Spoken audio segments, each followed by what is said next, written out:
Saludos amigos de UC Salud. Bienvenidos sean todos ustedes a otro programa. Muy contentos hoy porque tenemos con nosotros nada más y nada menos que a la doctora Joana Yeldes. La doctora Joana Yeldes es médico internista y además nefróloga, o sea, la experta en enfermedades de las vías urinarias, no solo del riñón. Podemos hacer docenas de programas con la doctora, pero hoy vamos a hablar de la injuria renal. Pero antes de eso, queremos saludar a la doctora. Saludos. Bienvenida a UC Salud. Gracias, gracias. Y sobre todo que es mi casa, Centro Médico UCE, donde yo realicé mi especialidad de medicina interna, aquí en mi glorioso UCE. Doctora, antes de entrar a hablar de injuria renal, ¿cuáles son las patologías o enfermedades o condiciones con las cuales debe de visitarse a un nefrólogo? Mire, generalmente el riñón es un órgano noble. Tan es así que cuando se llega a la enfermedad crónica pasa mucho tiempo. Cuando se llega a una enfermedad renal aguda, la disminución es abrupta en la diuresis y también hay elevación de creatinina y boom. Hay diferentes patologías que se producen en el riñón. Tenemos las hereditarias, como la poliquistosis renal. También tenemos algunas glomerulonefritis, tenemos los síndromes nefróticos, que muchas veces se dan en la niñez, pero que si se diagnostica a tiempo, se trata con esteroides y es reversible. Cuando no es así, se produce una biopsia renal para saber qué pasa con el riñón. Y así por el estilo. Muy bien, excelente. Bien, la doctora ha hablado de unas patologías frecuentes. El síndrome nefrótico, que hay una proteinuria masiva. ¿Verdad? Con una hipoproteinemia y una hiperlipidemia. Pero hoy vamos a hablar de la injuria renal aguda. ¿Cuándo y en qué condiciones es que se produce? Cuando ahorita la doctora dijo diuresis, es la cantidad de orina, porque estamos hablando para un público que yo somos médicos, no entendemos. Lenguaje llano tenemos que usar. Pero hábleme más en lenguaje llano. ¿Cuándo entonces es que comienzan a darse síntomas que uno pueda decir que está frente a una injuria renal y cuáles son las condiciones que llevan a injuria renal? Ok, como le decía anteriormente, cuando hablábamos tras bastidores, antes tenían la nomenclatura de insuficiencia renal aguda. Ahora se ha cambiado la nomenclatura y ahora se dice injuria renal aguda o lesión renal aguda. ¿Qué tenemos que entender primeramente? El riñón son dos órganos, ¿verdad? Que cada uno pesa 150 gramos. La forma de un puño, doctor, más o menos, es la forma del riñón. También el tamaño es 12 por 6 por 3. Esas son las medidas del tamaño. Que con una ecografía usted se puede dar cuenta si el riñón está disminuido o se ha atrofiado. También, ¿qué se puede decir del riñón? El riñón es como el filtro. Tenemos en el cuerpo humano tenemos dos filtros. El sueño, que es importante, ¿verdad? Y también el riñón. El riñón, en el 80%, en la corteza, se forma la orina. Y en el 20% que están las yustas medulares, es el ahorro del agua del riñón. Y es como yo le digo a mis pacientes, que el medicamento más barato es el agua. Es el agua, hidratarse. Bien, ¿Cómo niños podemos tener también una injuria renal? Sí. Por deshidratación, doctor. Evidentemente. La podemos tener. Evidentemente. En los niños, a veces, cuando la persona menos piensa que una enfermedad de la piel, estreptocócica, o sea, producido por una bacteria gram positiva de la piel, y que llama lo que la gente le llama nasillo, doctora, ¿verdad? La gente dice un nasillo. Nunca van a pensar que eso va a hacer que un niño orine oscuro y que le suba la presión arterial. Y además, oliguria, o sea, disminución, a lo que nosotros llamamos una glomerulonefritis aguda postestreptocócica. Doctora, la glomerulonefritis que es una injuria también, porque es También aguda. sí, sí, es aguda y es una inflamación del glomérulo. Es una inflamación, sobre todo la membrana basal del glomérulo se edematiza, se hincha, ¿verdad? Entonces, explíqueme cuándo podemos evitar eso, cómo lo podemos evitar y qué ustedes hacen en esos casos. Bueno, en esos casos siempre se hacen analíticas, ¿verdad? Pruebas de laboratorio, determinación de la proteína en orina, ¿verdad? Que es importante, que ahí uno se da cuenta de si hay una extravasación de proteína masiva, y es lo que le llaman cuando orinan con espuma. Si usted ve que orina con espuma, ya tiene que ir donde su nefrólogo o su médico más cercano. Ese es un dato muy importante que usted está dando. Claro que sí. La orina espumosa es un signo de enfermedad. Es un signo de enfermedad. Y entonces, que hay que mandarse rápido. Mandarse rápido, claro, porque entonces ahí está diciendo que está eliminando proteína masivamente. Wow, y la proteína que se pierde es la albúmina. La albúmina. Que sí, es sumamente importante para una cantidad de funciones dentro del vaso. Me hablaba, doctora, también de la gente que bebe poca agua, porque si una persona no toma agua en la cantidad que se espera, ¿es cierto que se le puede enfermar el riñón? Claro que sí, porque la deshidratación produce una injuria renal aguda. O sea, daña el riñón, lo golpea. Lo golpea. Lo golpea el riñón. Y es como yo le digo a mis pacientes también. Si usted orina mucho, tiene que tomar la misma cantidad. ¿Para qué? Para retribuirla. Y entonces más en estos tiempos que hay una oleada de calor y uno se deshidrata. E inclusive las personas que, por ejemplo, están en aire acondicionado, también sufre deshidratación, porque el frío entonces va consumiendo el agua del cuerpo y entonces se elimina.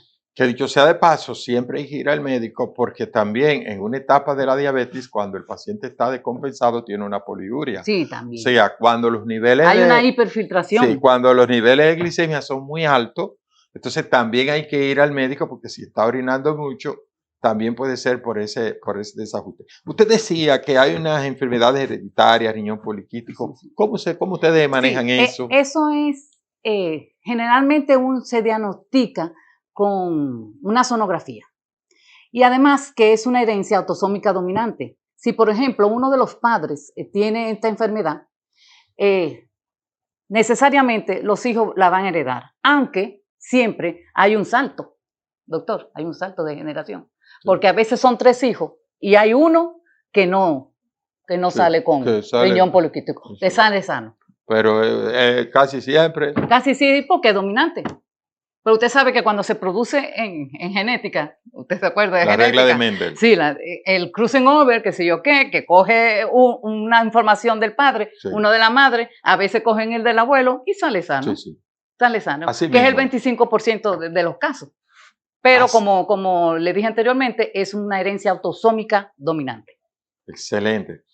Y que ellos pueden dilatarse la entrada a diálisis, dándose su seguimiento con el nefrólogo. Porque, ¿qué es lo que pasa? Al hacer varios quistes que oprimen el riñón, ahí se produce la eritropoyetina, que mantiene la volemia. Hay que recordarle que la eritropoyetina, ya que ya la mencionó, un nombre muy bonito, eritropoyetina, sí, muy es fino. una hormona que interviene en la producción de glóbulos rojos a través de la médula ósea. O sea, en la médula ósea, en la parte central de los huesos, planos sobre todo en el adulto, es que se produce la cantidad de sangre. Entonces, fíjense hasta dónde llega eso. Sí. Y no solamente eritropoyetina, también la vitamina D.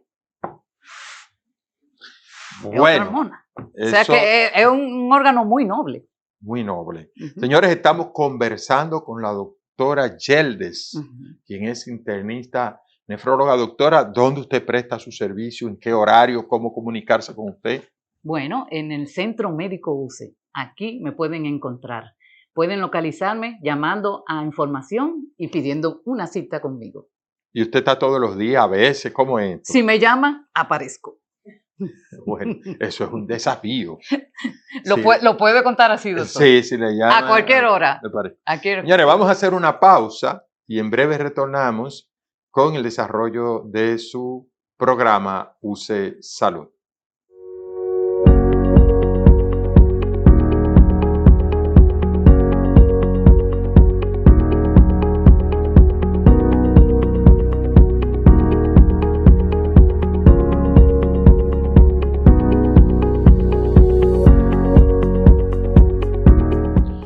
Seguimos conversando con la doctora Joana Yeldes, quien es internista nefrólogo, y estamos tratando sobre injuria renal. Doctora, como causa ya sistémica, eh, yo sé que usted habló ahorita de la presión alta, que es la hipertensión y la diabetes, pero sin embargo he escuchado de algunos nefrólogos, y usted me dice si es cierto o no, Ajá, porque de eso sabe usted, que muchachos con JOCA están teniendo problemas, claro que sí. pero serio de hasta ir a diálisis. Sí, y hasta se quedan en diálisis. Se quedan en diálisis ya que, imagínense, uno no sabe qué es lo que ellos echan en esa juca, ¿verdad? Y la mayoría de las veces, a veces son consumidores de cocaína. Y la cocaína es un vasoconstrictor.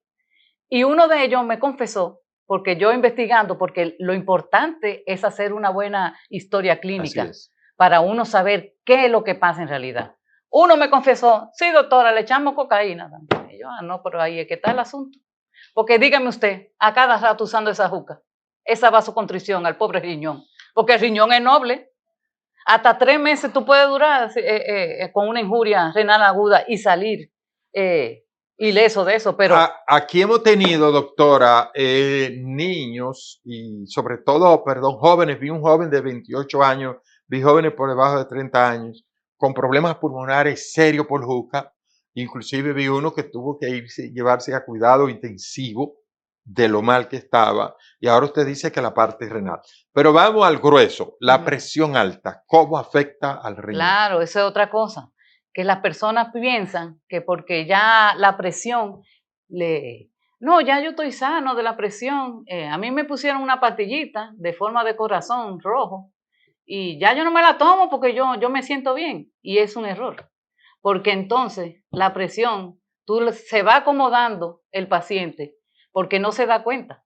Pero esos pequeños dolores de cabeza que a veces tienen, ¿m? Y que se toma un medicamento para el dolor de cabeza, no sabiendo que es la presión que va en alza. Al igual que los pacientes diabéticos, que tienen que llevar un seguimiento continuo con el nefrólogo, ya que existe lo que es la nefropatía diabética, porque daña el riñón también esa entidad. Doctora, ¿por qué es tan difícil que la gente entienda que la hipertensión arterial es una enfermedad sistémica que no se ve en la cara, que da pocos síntomas? Sin embargo, yo he visto aquí muchos pacientes que lo único que tienen de historia es que tenían la presión, que no la controlaban y terminan, señor, en una máquina. Ese es que no tienen apego al tratamiento, porque si usted ya es diagnosticado hipertenso, o sea, usted va a su chequeo, le indican su mapa, que es el monitoreo ambulatorio de la presión arterial, o le indican su holter, y ahí definen que usted es hipertenso, le indican su medicación y usted se la toma por un tiempo, porque al principio se asustan, ay, la presión, ay, tengo que tomármelo, pero después ellos deducen en su ignorancia, porque la ignorancia tiene las patas largas, ¿verdad? Como dicen un refrán, que no, que ya él está bien y no se toma la medicación. Es el no apego al tratamiento que produce ese daño al riñón. Y la insuficiencia renal crónica es silente, que tú puedes tener la función renal conservada, pero si tú no te medicas para el aumento de presión, va dañando la estructura del riñón y entonces ya llega un momento en que tú caes a hemodiálisis o diálisis peritoneal y ya no se puede hacer nada, amén de un trasplante renal, solo así. Cosa que no es tan fácil ni tan común encontrar donante, y además de tener la disponibilidad y que después no sea un rechazo Exacto, del riñón y lo sí. costosísimo de ese tratamiento. Al menos que Y tenga algún familiar que le quieran donar, pero siempre hay muchas cábalas con ese asunto de donación, porque la gente piensa de que si yo le doy mi riñón a un hermano mío, ya yo no voy a vivir. Y tú puedes vivir perfectamente con un riñón, claro, con tus cuidados pertinentes, pero eso es a nivel educacional que hay que ir tratando de incentivar a la sociedad de que tú puedes donar a un riñón. Yo he tenido, por ejemplo, yo tuve un paciente que el hermano quería donarle a su hermano que estaba en hemodiálisis y él el que estaba en hemodiálisis decía, no, yo no te voy a quitar eso, que no quiero, que después te pasa algo. Al final, el que estaba en hemodiálisis aceptó el riñón porque el muchacho era persistente porque quería sacar al hermano de la hemodiálisis. A él no le gustaba que él tuviera sus 4 horas ahí interdiarias sentado. Y está muy bien, los dos están muy bien. O sea que eso no... Excelente. Además, un acto de solidaridad, de amor, de hermano genuino. Sí. Esas son historias muy bonitas que hay que contar. Sí. Y el asunto de la diabetes. Tanta gente que tenemos con diabetes por el sedentarismo, por el cambio de hábito, por el tipo de comida. Cuando hablo de hábito, tiene que ver el hábito alimenticio también. Sí. Y el no hacer ejercicio y toda esa cosa. ¿Y también eso enferma los riñones? Eso también enferma los riñones, porque si tú no tienes un nivel de glucemia adecuado, porque te tienes que medir la glucemia si tú eres diabético, para saber cuántas cantidades de insulina te tienes que poner, o si tienes que tomarte tu medicación o tu metformina, y llevar un estrecho seguimiento con el diabetólogo o tu endocrinólogo, que son los que manejan la diabetes. Y hay muchos pacientes diabéticos que no llegan a diálisis o se lentece la entrada a la diálisis, ya sea hemodiálisis o diálisis peritoneal. Así es. Los hipoglucemiantes orales, ¿verdad? Con las dietas tienen mucho que ver porque hasta que la gente no llegue a entender, aunque este no es el tema, educación, doctor, que la diabetes es un trastorno en el metabolismo de los carbohidratos, entre otras cosas, no lo entiende, no hay forma de que puedan entonces tener solución a sus problemas. Doctora, un mensaje final, ya estamos en los minutos finales, un mensaje final a su público que la está siguiendo. ¿Qué medidas preventivas podría decirse a la población general para mantener un riñón sano? Para mantener un riñón sano, ¿cuáles medidas? Medidas, bueno, si eres hipertenso, llevar tu medicación. Si eres hipertenso, caminar, tener una dieta balanceada, mantener un peso adecuado. Si eres diabético, mantener tus niveles de glucemia en unos niveles adecuados también. Y a los demás, tomen agua, señores. Está haciendo mucho calor. Y la oleada de calor que hay ahora no es fácil. Uno se deshidrata y eso también provoca una injuria renal aguda. Así que a tomar agua. Cuida tus riñones. Muchísimas gracias, doctora Yeldes. Hemos conversado con la doctora Yeldes. Recuérdense que la doctora Yeldes es nefróloga, internista, y que presta sus servicios en el Centro Médico UCE. Y como ella dijo hace unos minutos, el que me busca y el que me llama me encuentra. Me encantó eso. Ella me dice, que hagan la prueba porque si me llaman me encuentran. Sí. Es nuestra, hizo medicina interna aquí y se destacó en el Padre Villini haciendo el área de nefrología. Señores de UC Salud, muchísimas gracias por ustedes habernos dispensado su atención a través de estos medios. Será hasta un próximo programa de UC Salud.